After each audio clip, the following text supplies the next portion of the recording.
ऐसे कार्यकलाप महान विद्वान ऋषियों द्वारा इतनी सुंदरता से लिपिबद्ध हुए हैं कि कान का असली प्रयोजन उनके निकट रहने से ही पूरा हो जाता है। तो हम लोग तात्पर्य पढ़ेंगे। यहाँ अनुवाद में कुछ पॉइंट्स हम लोग जानेंगे कि क्या कह रहे हैं। तो देखिए प्रभुपाद जी कह रहे हैं कि जो पवित्र करता है, पवित्र करता किसके लिए क्या कहा गया है? भगवान के लिए स्वयं पवित्र करता। कौन पवित्र करेगा? भगवान, है ना। कार्यकलापों और किनके कार्यकलाप? पवित्र कर्ता के कार्यकलाप और उनकी महिमा की चर्चा। तो भगवान के कार्यकलाप और उनकी महिमा की चर्चा में प्रवृत्त होना है, मतलब एंगेज होना है ना। देखिए भगवद गीता का कौन सा श्लोक है जो ये कहता है कि भगवान की कथा में एंगेज होना है, सुनने में, बोलने में? कुछ लोग बताया कौन सा श्लोक है भगवद गीता का? जो भगवद गीता में भी भगवान ने यही चीज़ बोली है जो यहाँ पर मैत्रेय मुनि बोल रहे हैं। ये श्लोक मैत्रेय मुनि के द्वारा बोला गया। तो भगवद गीता का कौन सा श्लोक है जिसमें भगवान बोल रहे हैं कि मेरी कृष्ण कथा में, मेरी कथा में लोग आपस में चर्चा करते हैं? वो हाथ खड़ा कर रहे हैं। कौन हाथ खड़ा कर रहे हैं? हाथ खड़ा कर रहे हैं, बताइए बताइए कौन सा श्लोक है? हाँ, स्टार्टिंग कैसे है इसका? मत चित्ता मदगत प्राणा बोधयन्ति परस्परम कथयन्तश्च माम तुष्यन्ति रमन्ति च श्लोक है। श्लोक संख्या 10.9 चतुर्श्लोकी भगवद गीता। कौन बताएगा चतुर्श्लोकी भगवद गीता कौन है? कौन सा श्लोक है नंबर? आप लोग गीता डिस्ट्रीब्यूट कर रहे हो, आप लोग गीता टिप्स पर होनी चाहिए, मतलब याद होना चाहिए कुछ पॉइंट्स, है ना। क्योंकि बताने के लिए कुछ अच्छे पॉइंट्स आपको याद होने चाहिए, तभी तो बताओगे ना श्लोक। तो गीता में सबसे इम्पोर्टेंट 6 श्लोक हैं जो आप रट लो, वो संख्या बता भी सकते हो, समझने लिखवा भी सकते हो, वो सबसे इम्पोर्टेंट श्लोक है। एक तो चतुर्श्लोकी गीता है 10.8, 10.9, 10.10, 10.11, 4 श्लोक है, 8, 9, 10, 11, है ना। सीरियल में है 10वें अध्याय के, जिसमें अहम 8वां श्लोक है, अहम सर्वस्य प्रभो मत्ता सर्वम प्रवर्तते इति मत्वा भजन्ते माम बुधा भाव समन्विता, पहला, है ना। 9वां श्लोक है तेषाम सतत युक्तानां भजताम प्रीतिपूर्वकम। 10.10 है मच्चित्ता मद्गत प्राणा बोधयन्ति परस्परम, और 10.11 है तेषाम अनुकंपार्थम अहम अज्ञान जमतमम, है ना। बहुत इंपॉर्टेंट श्लोक है, इसमें पूरी गीता समाप्त रहती है। अगर ये 4 श्लोक किसी को समझ में आ गए तो वो जो सिद्धि लाभ की बात कर रहे हैं यहाँ पर मैत्रेय मुनि, उसको मिल जाएगी। मतलब इसके आगे कुछ नहीं है। और ये करोगे तो क्या प्राप्त होगा? ये जब 4-6 श्लोक अगर आप समझ गए तो आप क्या करोगे? मन मना मद भक्तो मध्याजी माम नमस्कुरु मामे वैश्वी सत्यम थे प्रति जाने प्रियोसी में 18.65। और फिर क्या करेंगे? सर्वधर्मान परित्यज्य मामेकम शरणम व्रज अहम त्वाम सर्वपापेभ्यो मोक्षयिष्यामि मा शुचः 18.66। चतुर्श्लोकी भगवद गीता समझ में आ गई तो ये भगवान में मन लग जाएगा और भगवान को सरेंडर कर देगा, भगवान को सरेंडर। तो ये सिद्धि पद लाभ करने का ये एक फार्मूला है जो कि गीता में दिया हुआ है। भगवान ने खुद ही बोला हुआ है कि मेरे बारे में सुनना, चर्चा करना से क्या होता है? एक दूसरे का एनलाइटमेंट होता है। और जैसे देखो बुद्धा का एनलाइटमेंट गया, बोध गया पेड़ के नीचे बताया गया है ना। तो वो जो इस तरह का एनलाइटमेंट जो है वो डिवोटीज़ के लिए नहीं है। डिवोटीज़ के लिए एनलाइटमेंट का जो प्रोसेस है, जो भक्ति योगा से, वो ये प्रोसेस है। वो प्रोसेस एनलाइटमेंट का नास्तिकों के लिए है। अगर कोई नास्तिक एनलाइटमेंट चाहता है तो वो अकेला हो, पेड़ के नीचे बैठा रहे, ऐसा घूमता रहे, अकेले चिंतन करता रहे, उसकी ये बहुत टफ प्रोसेस है ना। तो और लेकिन भक्तों के लिए बड़ा सरल भगवान ने प्रोसेस बनाया। तो लाभ करता कैसे करते हैं लाभ? अब लाभ कैसे होता है सोचेंगे आप। अब ये करने से लाभ कैसे होगा? ये क्या है कि हमारे मन में बहुत सारे पूर्वजन्मों के इम्प्रेशंस बैठे हुए हैं, हम सभी के। अनेक कालों से हम लोग जन्म ले रहे हैं, संसार में आ रहे हैं, तो हमने बहुत सारी एक्सपीरियंसेस ले रखे हैं, बहुत सारे संस्कार हमारे मन में बैठे हुए हैं, जिसकी हमारे अंदर एक वासना और एक इमेजिनेशन होती है, जिसको फैंटेसी भी बोलते हैं, है ना। उस फैंटेसी से हम लाइफ जी रहे हैं और हम कोई चीज़ कर रहे हैं, वो चीज़ प्राप्त कर रहे हैं। तो ये भगवान की कथा और ये सब सुनने में और इसे मन लगाने में क्या होता है? हमारे हृदय को संतुष्टि मिलती है भगवान का गुणगान करने से, क्योंकि हम लोग भगवान के ही अंश हैं। भगवान के अंश होने के नाते भगवान का गुणगान करने से आत्मा को संतुष्टि मिलती है, और जो संतुष्टि उसको मिलती है तो उसके पूर्व संस्कार सारे कट जाते हैं, और कटने से उसके अंदर जो तृप्ति होती है। आप श्लोक भागवतम में भी एक और श्लोक है जो गोपियों ने बोला हुआ है, तव कृथामृतम तप्त जीवनम कलमाशाहपहम कवि विरीडितम, ये श्लोक है ना। ये श्लोक को काफ़ी अक्सर गाते हैं। ये गोपियों ने गाया है कि देखिए कि आपकी कथा सुनने से क्या होता है, जो हमारा तपता हुआ जो हृदय है वो शांति प्राप्त करता है ना। इस दुनिया में हर व्यक्ति चिंताग्रस्त है। जो व्यक्ति भी भौतिक संसार में आया है उसे चिंता उठानी पड़ेगी अपने मटेरियल एग्जिस्टेंस की। तो अपने मटेरियल एग्जिस्टेंस की वजह से हर व्यक्ति चिंता में है ना। और चिंता की वजह से उसका हृदय हमेशा जलता रहता है किसी न किसी डिज़ायर की वजह से। और डिज़ायर से शांति लाभ कौन प्राप्त करता है? जो व्यक्ति भगवान की कथा को सुनता है। तो सिद्धि प्रद लाभ करने का ये सबसे सरल उपाय है, हियरिंग। भक्ति के 9 अंगों में सबसे इम्पोर्टेंट क्या है? हियरिंग देन चैंटिंग, श्रवण और कीर्तन, फिर स्मरण।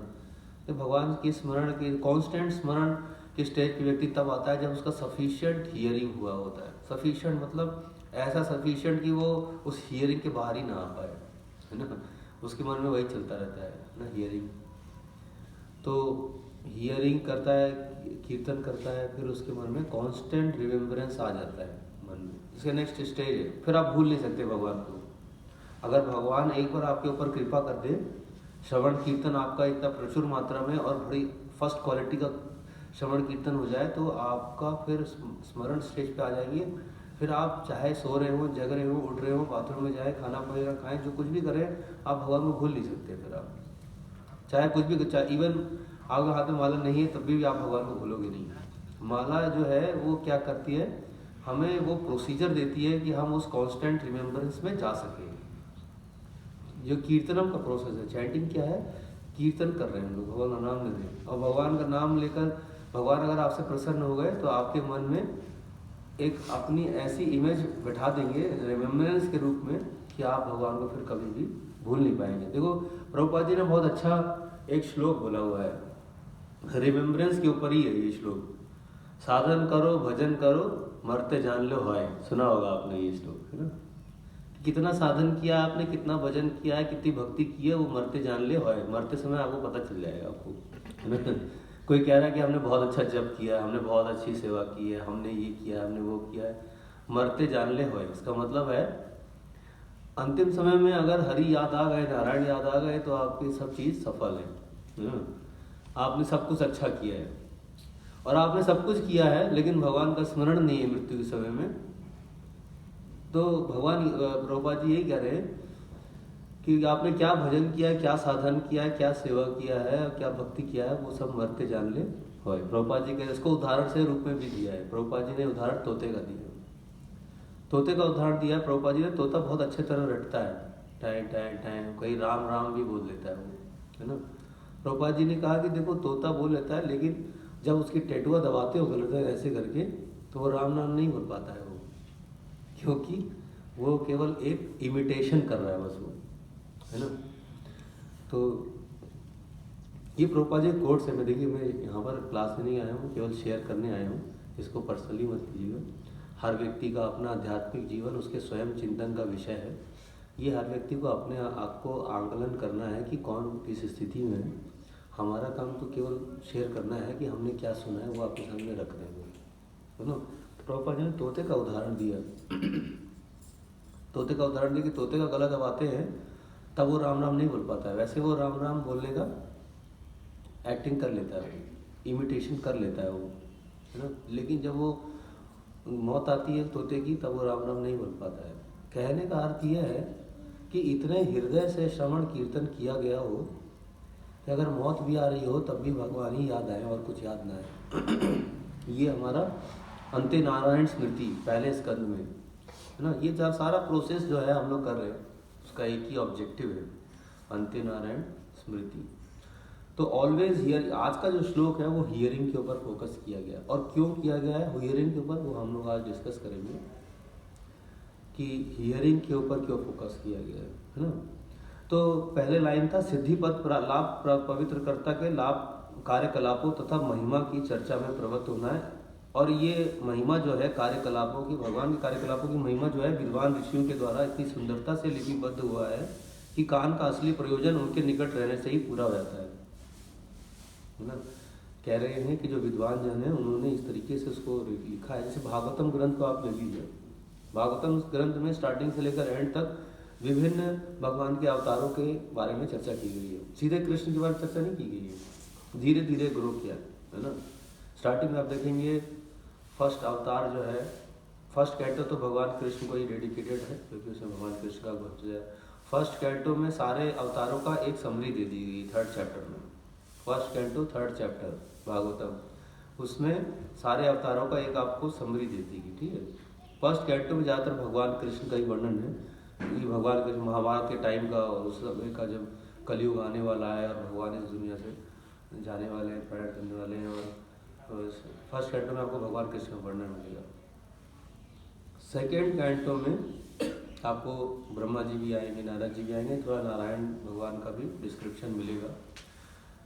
थर्ड कैंटो में आप आएंगे तो आपको एक अवतार का, थर्ड कैंटो में आप देखिए माता देवहूति और कपिल भगवान के थर्ड कैंटो में है। कपिल भगवान का अवतार डिस्कस किया थर्ड कैंटो में, विस्तार किया। इसमें कम से कम 20 चैप्टर है केवल माता देवहूति और कर्दम मुनि और इनके प्रसंग में। कम बहुत लंबा डिस्क्रिप्शन है थर्ड कैंटो, इन्हीं का है सब, भगवान कपिल का। चौथे स्कंद में आएंगे आपको पृथ्वी महाराज का आएगा स्कंद में, ध्रुव महाराज की कथा आएगी चौथे स्कंद में, है ना। ध्रुव महाराज में भी भगवान नारायण का वर्ताव कि भगवान नारायण ने उनको कैसे किया, उद्धार किया, है ना। पांचवें स्कंद में आएंगे आप तो भगवान ऋषभ देव की कथा आएगी, है ना। और भगवान ऋषभ देव की मेन कथा है और महाराज भरत और ऐसे। तो छठे स्कंद में आएंगे तो फिर अजामिल की कथा आती है जिसमें विष्णु साक्षात आ जाते हैं सामने, मृत्यु के समय प्रकट हो जाते हैं।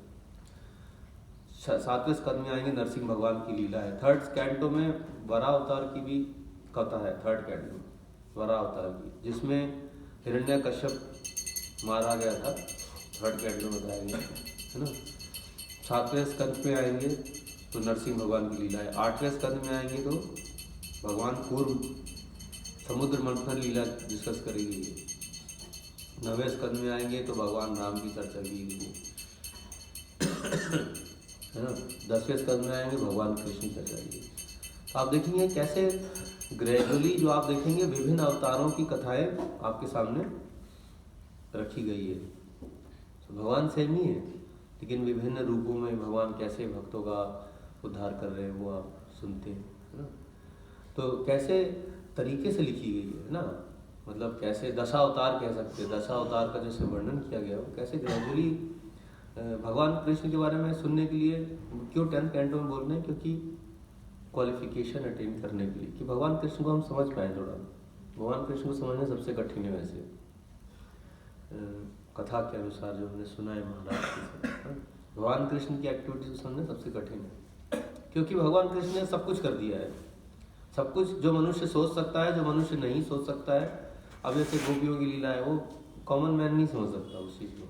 चैतन्य महाप्रभु ने कहा कि गोपियों की लीला कभी भी पब्लिक में डिस्कस मत करो क्योंकि समझने की योग्यता ही नहीं है। गोपियों की लीला समझने की योग्यता केवल गोस्वामियों के अंदर है, या आप मुक्त हो जाए या गोस्वामी बन जाए तो आप समझ सकते हो उस लेवल पे ना। क्योंकि नरोत्तम दास ठाकुर ने एक भजन लिखा हुआ है कि रूप रघुनाथ पदे कई कबे हाईवे आपूति कबे हमें बुझबो से जुगल प्रीति। राधा कृष्ण के अफेयर्स को कौन समझ सकता है जो रूप और रघुनाथ के पद चिन्हों पर चल रहा हो। अगर आप राधा कृष्ण के अफेयर्स या कह सकते हैं गोपियों के भगवान के क्या लीलाओं को समझना चाहते हैं तो आपको रूप और रघुनाथ के स्तर, उनके फिलॉसफी, रूप क्यों कहा गया है, रूप जो है वो फिलॉसफी में श्री श्री राधा कृष्ण भगवान की जय, जगत गुरु श्री प्रभुपाद की जय। तो रूप गोस्वामी जो है वो फिलॉसफी प्रेजेंट करने में हमारे आचार्य हैं। ये जो गौड़ीय वैष्णव संप्रदाय है, इसको उनका जो संप्रदाय है वो रूप गोस्वामी की फिलॉसफी पर आधारित है। इतनी बुक्स है वो रूपानुगा लाइन में लिखी गई है, प्रभुपाद जी ने बोला भी है, नोडी किताब में रूपानुगा शब्द है। तो रूप गोस्वामी ने फिलॉसफी, और रूप रघुनाथ का नाम क्यों लिया है? क्योंकि उनसे ज़्यादा ऑस्टियर कोई नहीं था। तपस्या में रघुनाथ गोस्वामी आइडियल है और फिलॉसफी में रूप गोस्वामी है ना। तो रूप रघुनाथ के पद पर कोई व्यक्ति चलेगा, तो इसीलिए उपदेशामृत है ना। उपदेशामृत में आप देख सकते हैं, उपदेशामृत में 11 श्लोक जो है वो एडवांस कॉन्शियसनेस के सिम्टम्स बताए गए हैं उसमें। श्लोक संख्या 8, 9, 10, 11, आखिर के जो 4 श्लोक हैं उसमें परफेक्ट कृष्णा कॉन्शियसनेस एक्सप्लेन की गई है कि व्यक्ति जब कृष्णा कॉन्शियस होता है तो उसका मन किस तरह का हो जाता है, उसकी चेतना किस प्रकार की हो जाती है। लेकिन उसके लिए कठोर तपस्या, जैसे पांचों वेगम, मनसा, क्रोध वेगम, इन तपस्याओं से गुजरना पड़ता है व्यक्ति को, तब उसे अमृत प्राप्त होता है। बिना चर्निंग के कभी भी अमृत नहीं निकलता है। समुद्र मंथन उसी प्रकार से, जब तक हमारे मन का मंथन नहीं हो जाएगा हर तरीके से, इंद्रियों के तरीके से, सब तरीके से, तभी हमारे हृदय में अमृत प्रकट होता है। तो प्रोसेस है ग्रेजुअल। क्यों कह रहे हैं? क्योंकि अगर रूप और रघुनाथ के पद चिन्हों पर चलेंगे तभी राधा कृष्ण के अफेयर्स को हम लोग समझने की योग्यता आती है। इसलिए चैतन्य महाप्रभु ने कहा है कि गोपियों के जो रासलीला है और ये सब सब्जेक्ट्स पे कभी भी कॉमन पब्लिक में डिस्कशन नहीं होना चाहिए। तो हमारे आचार्यों ने, प्रभुपाद जी ने बड़े सिस्टमेटिकली चीज़ों को प्रेजेंट किया है ना। तो आगे लिखा है कि ऋषियों ने बड़े लिपिबद्ध तरीके से लिखा है ना। अब जयदेव गोस्वामी ने देखिए दशावतार के ऊपर बहुत सच्ची स्तुति लिखी है, उसमें सारे दशावतार के एक समरी में सारी लीलाओं प्रस्तुत कर दी है। हम लोग नरसिंह भगवान का सुनते हैं डेली, नरसिंह आरती, वो एक है, उसमें 9 और है जिसमें सारे भगवान के अन्य अवतारों का वर्णन किया गया है ना। जिसको कहते हैं दशावतार स्तुति, स्तोत्र बोलते हैं दशावतार। जयदेव गोस्वामी ने लिखा है ना, तो वो भी बड़े सुंदर तरीके से लिखा हुआ है। और लिखे कह रहे हैं कि कान का असली प्रयोजन उनके निकट रहने से ही पूरा हो जाता है। मतलब कान को हियरिंग के बगल में रखने से आप हियरिंग करते रहो, बस आप जहाँ भी जा रहे हो आप हियरिंग करो, आप जहाँ भी हो हियरिंग करो। आप हियरिंग को तो आप ऐसा बना लो कि मतलब कांस्टेंट कंपेनियन एक तरीके से। आजकल मोबाइल है, मोबाइल से एक फ़ायदा भी है, आपके पास हमेशा लेक्चर्स अवेलेबल है। सुंदर गोपाल जी के लेक्चर्स यूट्यूब पे अवेलेबल है ना। कनेक्ट करो, सुनो, कहीं पर भी जा रहे हो, बस में, कहीं ऑटो में जा रहे हो, ऑटो में आधा घंटा तो आपने को ऑटो जाने लग जाता है। शहर तक जाओगे तो आधा घंटा तो ऑटो में जाने लग जाएगा, लौटने में आधा घंटा लग जाएगा। कहीं पर भी आदमी नहाने में ही आधा घंटा बिता देता है ना, खाने में आधा घंटा बिता देता है, 2-4-5 घंटा तो ऐसे ही नहाने खाने में जा रहा है ना। तो ये 4-5 घंटे जो है वो हियरिंग में भी जा सकते हैं, पैरेलल चला के, बस केवल आपको कुछ करना नहीं है, केवल पैरेलल चलाना है उसको। ज़बरदस्त हियरिंग हो जाएगी आपकी। और हियरिंग करने के लिए सब्जेक्ट भी बहुत है ना। सुंदर गोपाल जी के लेक्चर्स हो गए, हम लोग गुरु महाराज लेक्चर्स हो गए, गोपाल कृष्ण गोस्वामी महाराज के लेक्चर्स हो गए। अभी कई भक्तों ने इस होलिनेस भक्ति आचार्य वैष्णव स्वामी महाराज से दीक्षा लिया है, उनके लेक्चर्स हो गए, वो दीक्षा लेने वाले भक्तों की बात बता रहे। फिर प्रभुपाद जी के लेक्चर्स हो गए है ना। देखिए कितने सारे लेक्चर्स हैं। आप सुनेंगे तो मैं तो कहूँगा सारे लेक्चर्स आप सुनने लगेंगे तो 10 साल आपका बीत जाएगा ये लेक्चर्स कंप्लीट करते करते। इतना हियरिंग के लिए सब्जेक्ट मैटर है ना। तो हियरिंग के लिए बहुत सब्जेक्ट मैटर है, और आपके पास टाइम भी बहुत है ना। डेली आधा घंटा आदमी, डेली सुबह आधा घंटा नहा रहा है, डेली आधा घंटा खा रहा है, वो सुबह शाम 1 घंटे तो खाने में लग रहा है उसका। तो इतना टाइम जो है हम जो खाने और उसमें बिता रहे हैं, और हियरिंग कर सकते हैं। और कह रहे हैं कि इससे असली प्रयोजन प्रकट हो जाएगा, पूरा हो जाएगा। वैसे देखा है वैदिक सिस्टम बताया गया हियरिंग से कंप्लीट है। बस क्या है कि हम लोग के अंदर इतना फेथ नहीं होता कि क्या हियरिंग से हो जाएगा, क्या हियरिंग से हो जाएगा। बस तो आदमी सोचता है कि अरे हियरिंग से नहीं हो पाएगा, कुछ और भी सब चीज़ है, और भी चीज़ पड़ा है। तो करिए सेवा। इसलिए सेवा जो है वो गुरु के प्रति कृतज्ञता ही है। बस सेवा जो हम लोग कर रहे हैं वो गुरु को सेवा अर्पण करते हैं। ऐसे एक तरह से कहते हैं ना, गुरु दक्षिणा। हमारे सनातन धर्म में गुरु दक्षिणा एक शब्द आता था, पहले लोग कहते थे गुरु दक्षिणा दो, है ना। गुरु दक्षिणा क्या है? ये गुरु दक्षिणा ही है बस सेवा जो कर। गुरु से आप कुछ चीज़ ले रहे हैं, क्या ले रहे हैं? गुरु से आप ज्ञान ले रहे हैं, गुरु से आप श्रवण कीर्तन ले रहे हैं ना, गुरु से ले रहे हैं आप। गुरु से आप प्रसाद भी ले रहे हैं, जो लोग मंदिर में तो गुरु से प्रसाद भी ले रहे हैं गुरु के सिस्टम से प्रसाद ले रहे हैं, गुरु से लेक्चर्स हियरिंग ले रहे हैं, गुरु के सिस्टम में आप नियम फॉलो कर रहे हैं है ना, ये जो मंदिर का सिस्टम है, और गुरु की बुक्स पढ़ रहे हैं, मतलब प्रभुपाद जी की बुक्स पढ़ रहे हैं, गुरु से ज्ञान ले रहे हैं, है ना। वो जो चीज़ गुरु से ले रहे हैं, तो गुरु दक्षिणा में क्या कर रहे हैं? सेवा कर रहे हैं। गुरु दक्षिणा ही है, दक्षिणा यही है, सेवा ही है बस दक्षिणा। पैसे से भी लोग, जिसका पैसा है वो पैसा दे देता है गुरु को पैसा दे देता है सेवा में। ऐसा मतलब क्या गुरु के अपने जेब में थोड़ी रख लेगा, मंदिर ही बनाएगा। गुरु का काम अपने जेब में पैसा रखना नहीं होता है, वो तो मंदिर बना देते हैं। तो गुरु को लोग कुछ लोग लक्ष्मी देते हैं, कुछ लोग फिजिकल सर्विस देते हैं, है ना। तो हियरिंग, है ना, हियरिंग के बारे में बात करें। अब हम तात्पर्य पढ़ेंगे। निर्विशेषवादी श्री भगवान के कार्यकलापों को सुनने से अति भयभीत रहते हैं, क्योंकि वे सोचते हैं कि ब्रह्म के दिव्य पद से प्राप्त होने वाला सुख ही जीवन का चरम लक्ष्य है। तो प्रभुपाद जी अपने तात्पर्य में हमेशा मायावादियों और निर्विशेषवादियों के ऊपर आक्रमण करते हैं प्रभुपाद जी, क्योंकि प्रभुपाद जी चाहते हैं कि समाज में लोग भगवान से दूर ना हो। और मायावादी निर्विशेषवादी क्या सोचते हैं कि ब्रह्म ही जो है वो टॉप मोस्ट है। निर्विशेषवादी का ये ध्यान रहता है कि ब्रह्म जो है वो कृष्ण भगवान से भी ऊपर है। और भगवान कृष्ण ने गीता में कौन से श्लोक में बोला है कि मैं ब्रह्म का भी आश्रय हूँ? कोई बताएगा कौन सा श्लोक है? भगवान, कई लोग कहते हैं नहीं ब्रह्म सबसे ऊंचा है। कौन सा श्लोक है जिसमें भगवान ने बताया है कि, कौन सा श्लोक नंबर है बताएंगे? श्लोक बता दीजिए, कोई नहीं, वही नंबर श्लोक बताइए। हाँ, ब्रह्मणो प्रतिष्ठा में कौन सा श्लोक आता है? ये 14.27। 14.27 एक श्लोक है। 14.26 यो माम अव्यभिचारेण भक्ति योगे सेवते ब्रह्म भूयाय कल्पते, है ना। तो ये श्लोक 26 है। 27 क्या है? इसमें बताया कि ब्रह्म जो ब्रह्म है वो मेरे आश्रय में है, वो मुझ पर आश्रित रहे। ब्रह्म जो है भगवान कृष्ण ने बताया एक बार। तो कई लोग ब्रह्मवादी होते हैं, मतलब ब्रह्म का चिंतन समझते हैं कि सबसे सर्वश्रेष्ठ है, और ये भी सोचते हैं कि भगवान कृष्ण और राम जो आए थे वो भी ब्रह्म से ही आए थे बस।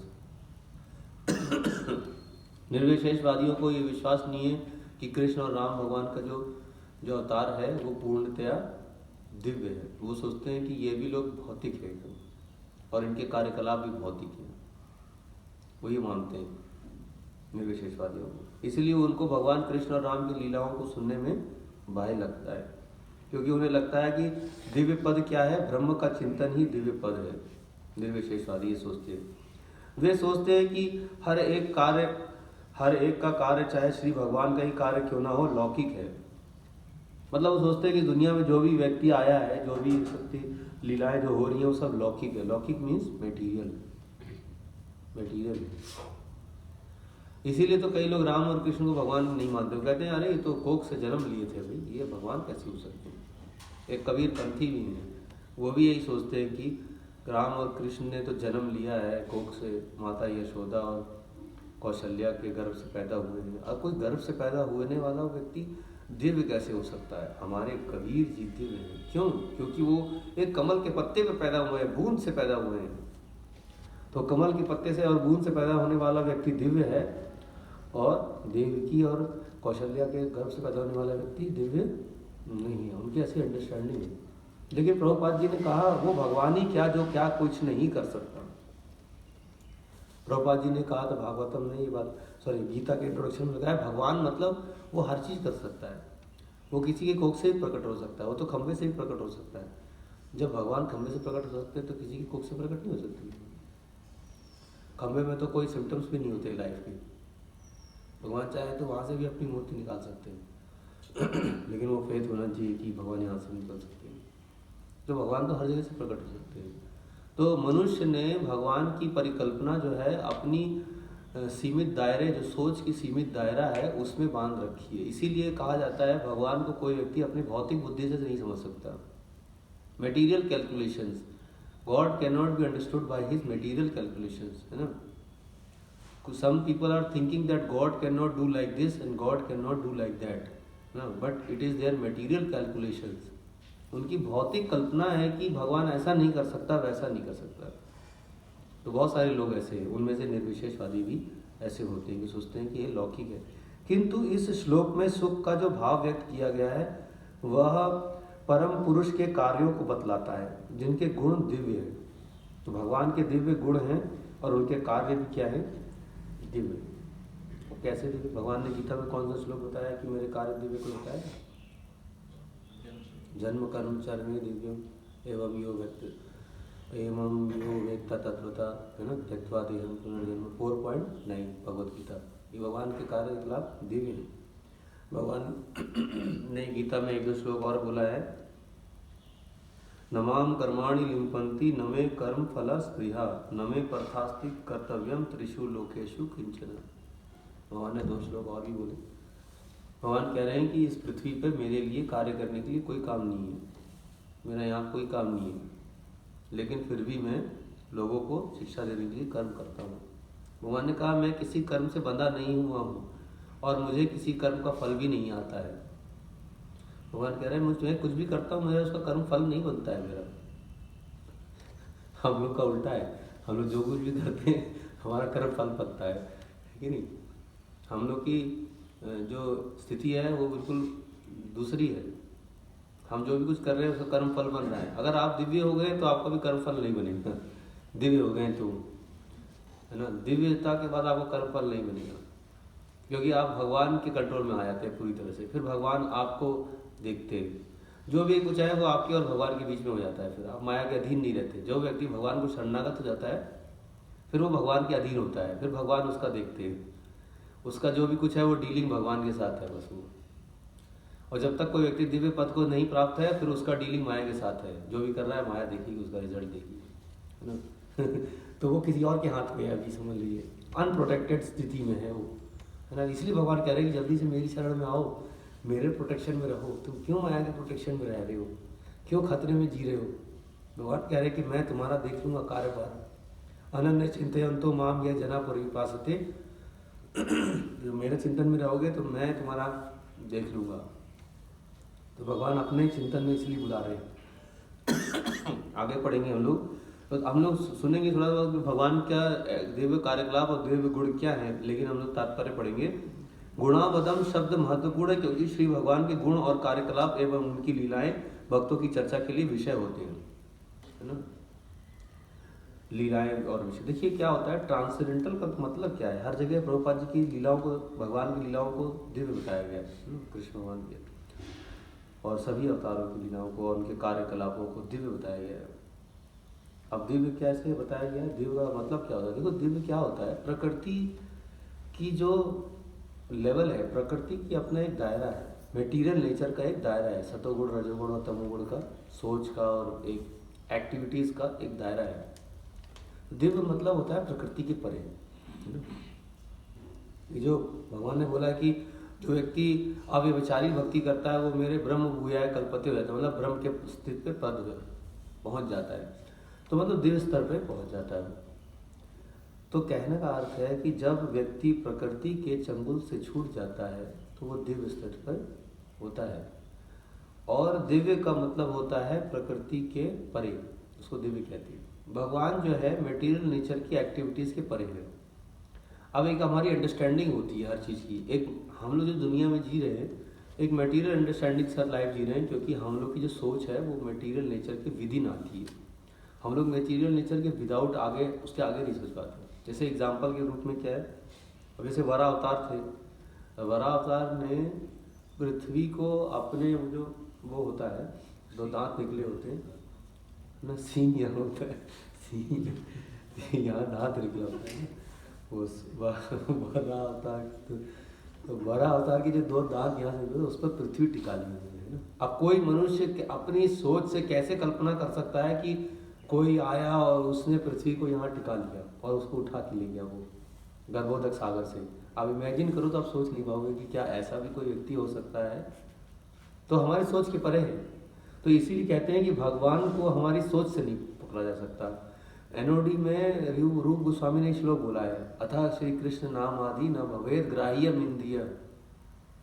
तो भगवान के कार्यकलापों को, भगवान की दिव्यता को व्यक्ति अपने मतलब श्री कृष्ण नाम आदि ये पकड़े नहीं जा सकते। नाम और आदि, नाम रूप गुण लीला की महिमा आप अपने बल से भगवान के नाम रूप गुण लीला को पकड़ नहीं सकते।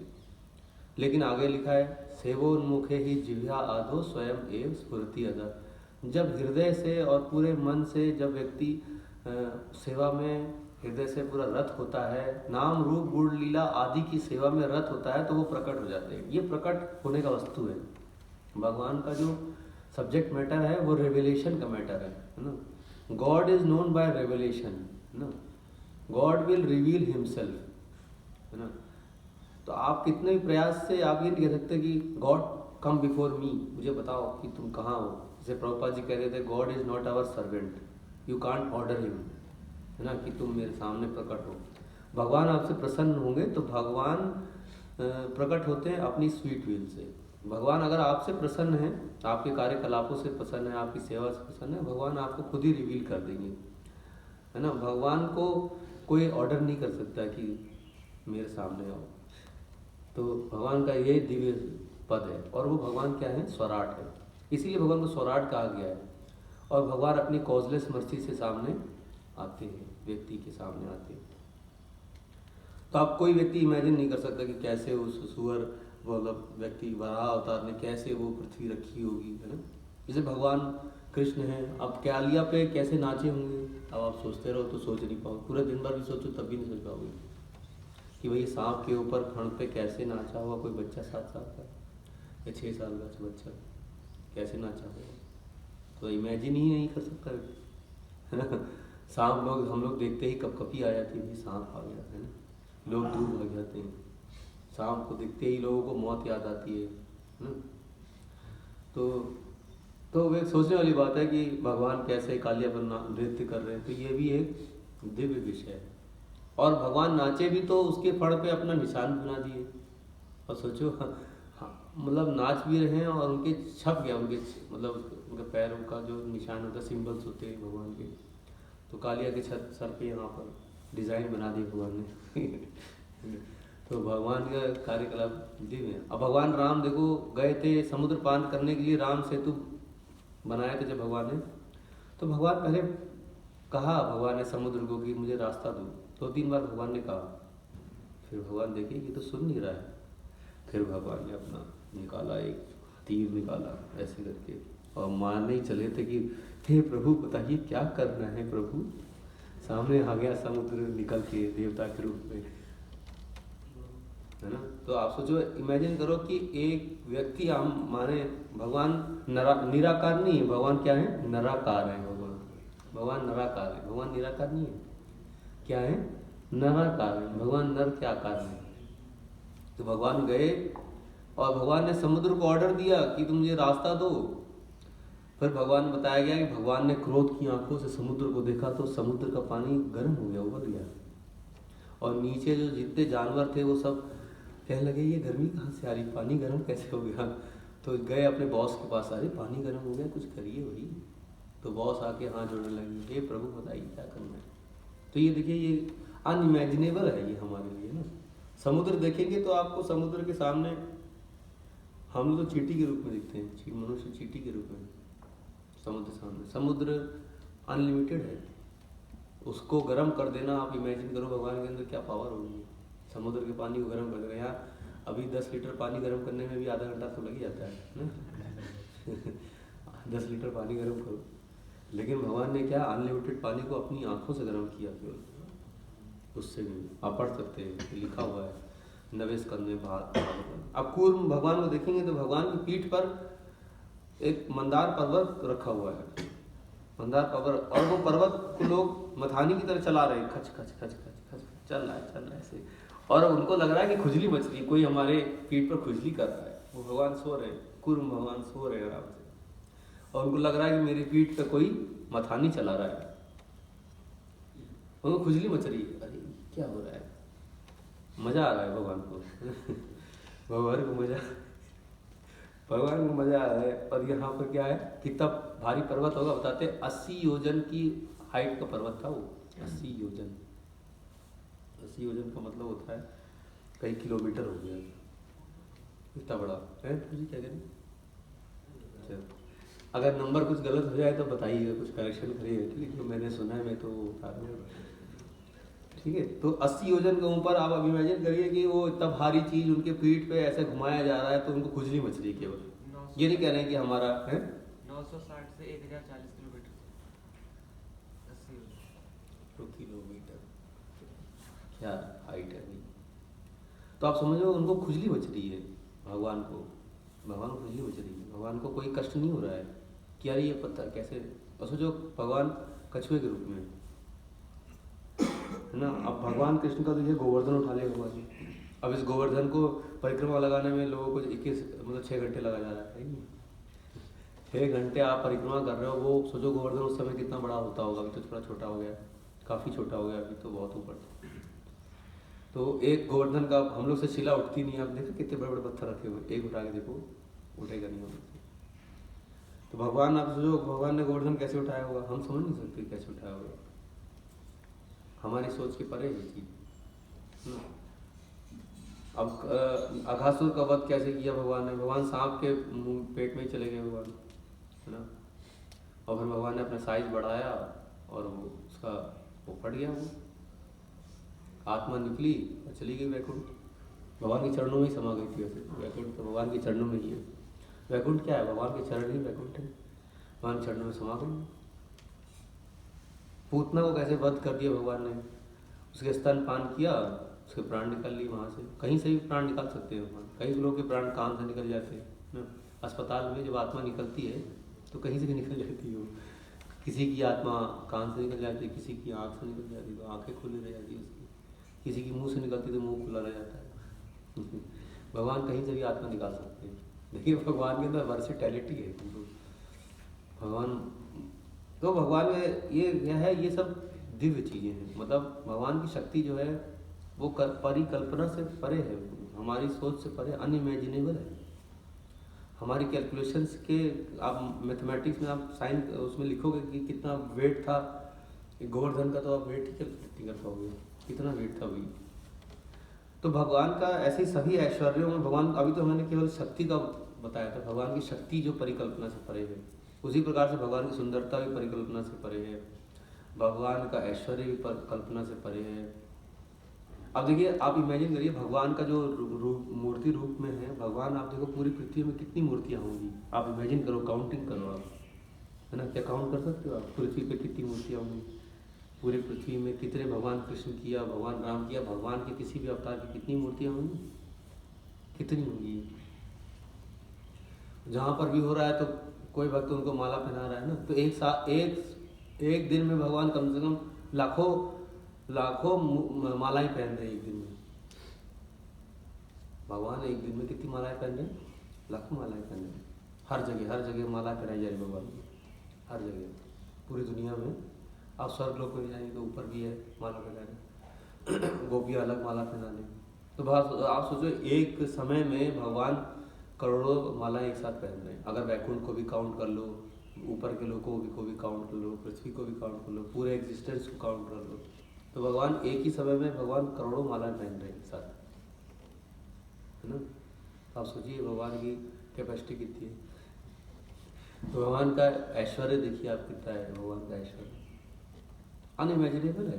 फेम भगवान का, सुंदरता अनइमेजिनेबल है भगवान की। 16,000 रानियों ने एक साथ कहा कि हम आपकी पत्नी बनना चाहते हैं। भगवान की हर चीज अनइमेजिनेबल है। 6 ऐश्वर्य में भगवान अनइमेजिनेबल है, आप इमेजिन नहीं कर सकते। इसी को दिव्य कहते हैं, हमारी अंडरस्टैंडिंग और कैलकुलेशन से परे। और हमें अब कहेंगे कि यार ये भगवान के ऐश्वर्य से हमें क्या लेना देना, भैया हम तो छोटे आदमी, हम लोग इतनी बड़ी चीज़ों से क्या मतलब लेना देना, हमारे से क्या फ़ायदा, हमको क्या फ़ायदा होगा। देखो हमारा फ़ायदा ये है कि हम लोग अगर सुनेंगे भगवान की लीलाओं को तो हमारे हृदय में से वासनाएं खत्म हो जाएंगी। हमारा फ़ायदा तो इसी में है बस। अगर हमारे हृदय से वासनाएं खत्म हो जाए तो क्या होगा, हमारा फ़ायदा ही फ़ायदा है। फिर हमें ऊपर के लोगों को भगवान के धाम में जाने को मिलेगा। अगर हृदय परिवर्तित हो गया, हृदय शुद्ध हो गया हमारा, तो हमारा नेक्स्ट डेस्टिनेशन क्लियर है, हमें ऊपर के लोग जाना है या भगवान के धाम जाना है। अगर हृदय में सतोगुण समा गया और उससे भी दिव्य स्तर पे आ गया तो ऊपर जाने का टिकट कंफर्म, मतलब ऊपर के लोगों को जाने का। ऊपर के जाने का मतलब ऊपर के लोगों को जाने का टिकट कन्फर्म, वैकुंठ में जाना निश्चित हो जाएगा। तो हमारा फायदा बहुत है भागवतम सुनने में, पढ़ने में, है ना। तो मैत्रेय मुनि जैसे ऋषि निश्चय ही लौकिक गुणों वाली किसी बात की चर्चा करने में रुचि नहीं रखते। तो भगवान कृष्ण की जो लीलाएं हैं जो लौकिक नहीं है, मटेरियल नहीं है, चाहे कोई भी लाइफ कोई भी हो। अब जैसे भगवान कृष्ण को लोग निंदा करते हैं, अरे कैसे 64 करोड़ लोग को मरवा दिया भगवान ने महाभारत में, तो भगवान ने सबको तो मुक्त कर दिया। मूर्ख लोग यहाँ भगवान की निंदा करते फिर रहे हैं, लेकिन सब लोग भगवान के साथ में है, वैकुंठ में। भगवान विष्णु के रूप में वो सेवा कर रहे हैं, मतलब विष्णु के रूप में, विष्णु जैसा उनको बॉडी मिला हुआ है, शरीर मिला हुआ है। फिर भी वे कहते हैं कि दिव्य साक्षात्कार की सर्वोच्च सिद्धि अवस्था श्री भगवान के कार्यकलापों की चर्चा करना है। तो चर्चा जितने अपनी कैपेसिटी से करते रहना चाहिए। एक श्लोका छोटी किताबें आती है, shloka level 1, level 2, Bhagavatam level 1, level 2, 4 किताबें हैं, 100 रुपये के अंदर चारों आ जाएगी, वो खरीद सकते हैं। उसमें बहुत आपके चर्चा करने के लिए उसमें काफ़ी कंटेंट है। और वैसे गीता पूरा चर्चा ना करके केवल श्लोकों पे भी चर्चा कर सकते हैं, उसमें एटलीस्ट ट्रांसलेशन दे रखा है, ट्रांसलेशन दे रखा है, श्लोक दे रखा है। काफ़ी चर्चा हो गई। देखो 400 श्लोक हो गए, गीता के 200 श्लोक हो गए और भागवतम के 200, लेवल 1 लेवल 2 को मिला लेंगे तो 400 श्लोकों की चर्चा कर ली तो बहुत कर लिया। 400 श्लोकों की चर्चा कर ली तो बहुत कर ली। चर्चा करने के लिए हमारे पास कंटेंट भी काफ़ी है ना। इसीलिए श्री जीव गोस्वामी इस निष्कर्ष पे पहुँचते हैं कि श्री भगवान के दिव्य कार्यकलापों के संबंधित कथाएं कैवल्य सुख की दिव्य अनुभूति से बहुत परे हैं। तो नेक्टर ऑफ डिवोशन में 3 टाइप्स ऑफ हैप्पीनेस एक्सप्लेन की गई है। एक एक्सपीरियंस, एक सुख जो है जो मेटेरियलिस्टिक को प्राप्त है, मेटेरियलिस्ट को प्राप्त है। दूसरा सुख जो है वो ब्रह्मवादी को प्राप्त है और तीसरा सुख जो है वो प्योर डिवोटी को प्राप्त है। तीनों सुख की कल्पना की गई है। कल्पना मतलब सोचिए, नेक्टर ऑफ डिवोशन में उन्होंने लिखा है, फर्स्ट चैप्टर में ही लिखा हुआ है। नेक्टर ऑफ डिवोशन में रूप गोस्वामी ने फर्स्ट चैप्टर में बताया 3 टाइप्स ऑफ हैप्पीनेस, लेवल, उसको कंपेरिजन किया गया।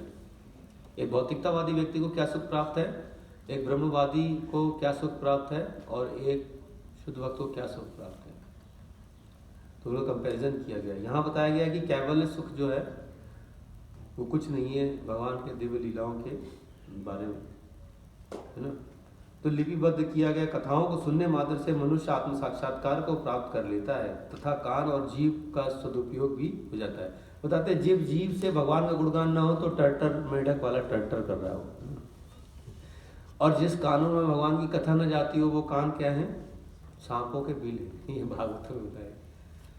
2 बहुत ही खतरनाक उस कंपैरिजन दिया गया है। जिन कानों में भगवान की कथा नहीं जाती वो कान सांप के बिल हैं, और जिन जिव्या से भगवान का गुणगान नहीं होता वो जिव्या क्या है, मेढक टर्टर कर रही है।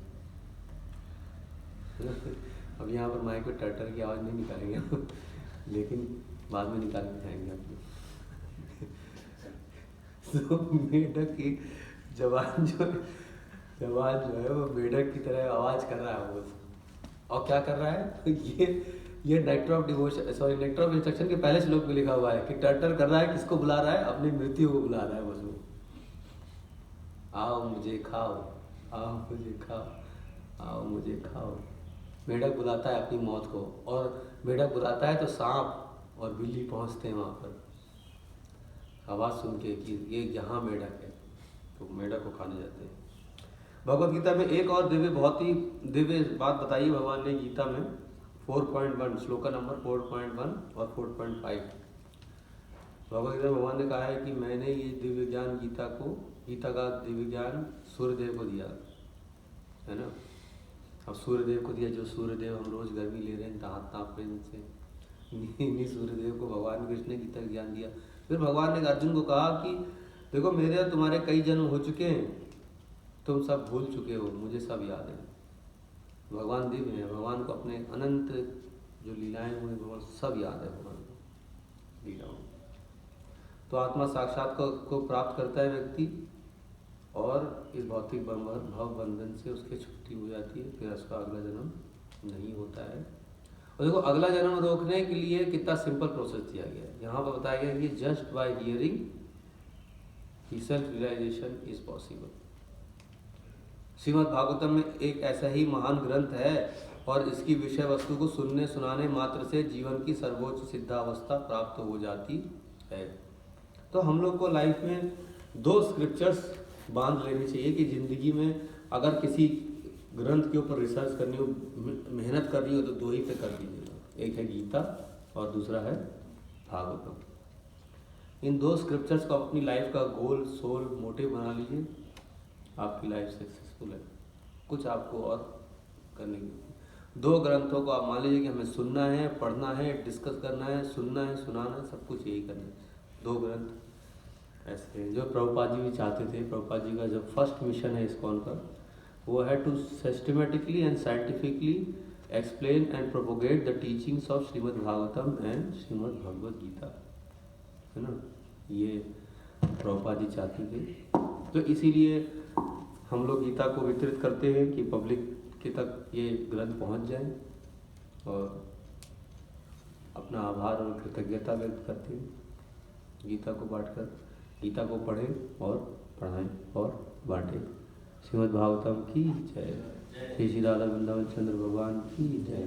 जगत गुरु श्रील प्रभुपाद की जय।